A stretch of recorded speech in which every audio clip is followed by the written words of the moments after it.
Hello and welcome to In the Court of the Wenton Knave. We're back to the You Can't Do That on Stage Anymore series. Oh yes, Volume 4.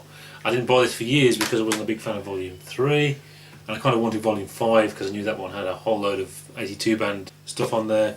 And that was a mistake because 4 is one of my favourites. I think it's fantastic. There's a lot of playing on it, there's a lot of doo-wop songs on here, which I like. Once again, there's a huge bias towards the 84 band. There is always a bias towards the 84 band, which is logical on one hand. I'm sure he had good recordings of them. They're also one of the best playing bands he ever had. But they do sound very 80s with the keyboards and the, So, it makes it a bit unbalanced in that way. But it also means you get the later bands, obviously, are the wider range of stuff. We've also got 2 tracks from the 88 band on here for the first time. Obviously, there isn't much from the 88 band because we just have 5 CDs of it. So that's fair enough. But the 88 band are our best, of course, really. The album starts with a song called Little Rubber Girl, which is a nice tune from '79, so that's pretty cool. Then we've got Stick Together, 84 band playing that, because obviously they're playing stuff from Man from Utopia, it's okay.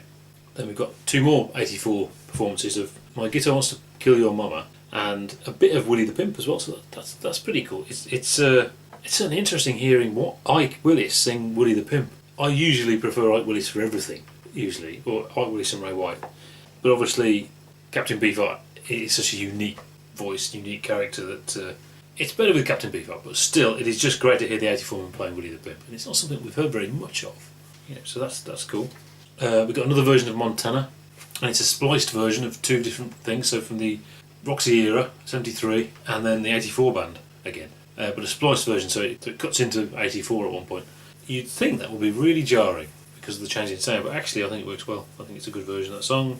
We've then got a couple of Thingfish tracks, Brown Moses and the Evil Prince, from the 84 band. We've then got a version of Approximate. You can never have enough versions of Approximate from the 82 band. Love of My Life.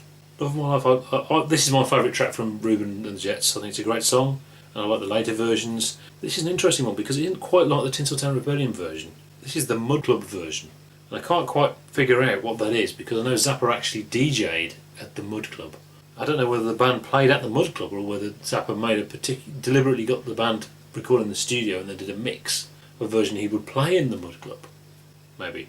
Or maybe they just did play there. Then we've got a whole chunk of playing, and that's what we like. Lots of playing. So we've got the Let's Move to Cleveland solo, so we haven't got the actual song in the solo, but we've got the solos in the middle, and there's some fantastic playing in there. There's a reason why the 84 band are so highly represented. Then we're back to 69 with something called You Call That Music. Again, 69 are very highly represented in this series, quite rightly. Then we've got the Pound for the Brown solos from the 78 band, and again, just some fantastic playing. Denny Wally in the band at that point. So you've got Peter Wolf and Ed Mann and Patrick O'Hearn on bass, and Arthur Barrow on bass, and Vinnie Colaiuta. So that's good. Then an 84 version of The Black Page. So this is good stuff. This is the good stuff. Unlike I think 3 where there was less of an emphasis on that kind of stuff. This is great. Then we've got 2 tracks from the 88 band, as I said. Take Me Out to the Ball Game, which was a new song, which wasn't on the albums, so that's cool. And then an 88 band version of Filthy Habits, so that's cool. I played them back to back, the original album version and the 88 band version. The original's better. I think the original's better. I don't often say that. Usually I think the 88 band version's better, but there you go. It's still great to have another version of Filthy Habits. And the first disc ends with the original version of Torture Never Stops. And Torture Never Stops, obviously on Zitulaws, was originally recorded as part of the Bongo Fury sessions with Captain Beefheart, and the original title was actually Won't Someone Get Him a Pepsi? Because Captain Beefheart would always ask his mum for a Pepsi, apparently. So they thought that was a funny title. It turned into this bluesy thing, and here you can hear where that came from. Much more blues rock with Beefheart doing it.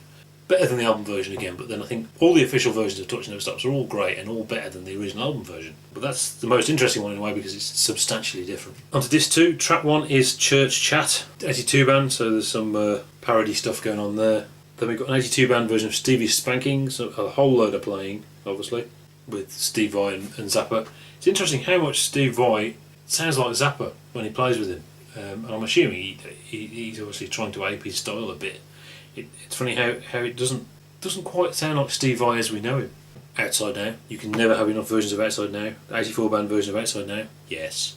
You should always have that. All the time. Disco Boy from the 82 band. You probably don't need another version of Disco Boy, but hey, that's okay. Live version of Teenage Wind from 82. I think it had a substantially different feel live, so that's good to have. It's quite interesting. Then we've got Truck Driver Divorce. I've never saw the point in that song personally. Then we've got a '79 version of Florentine Pogen. And I think Florentine Pogen and Andy from One Size Fits All have been really underrepresented. It doesn't seem they were played that much, and I think they're big tracks, they're important tracks, so that's nice to hear. Then we've got some '69 stuff with a thing called Tiny Sick Tears, so that's nice to hear. And then we've got 2 tracks of silly stuff from the Roxy Band from '74, so that they're credited to George Duke and Napoleon Murphy Brock and Zappa, because obviously there's the interplay there, very entertaining. Carolina Hardcore Ecstasy, better than the original version by the '84 band. Are You Upset? More stuff from the '69 band. And then we have a whole load of doo-wop songs by the '84 band. So we've got Little Girl of Mine, The Closer You Are, Johnny Darling, No No Cherry, all from the '84 band, and I think that's great. I like having a little, you've got a little medley of that on there as well. So you've got the real, this particular album's got a real mix. So you've got the real cool playing and doo-wop songs in there as well, and I like that. The album ends with The Man from Utopia and Mary Lou. Great album. I recommend this one. See you next time.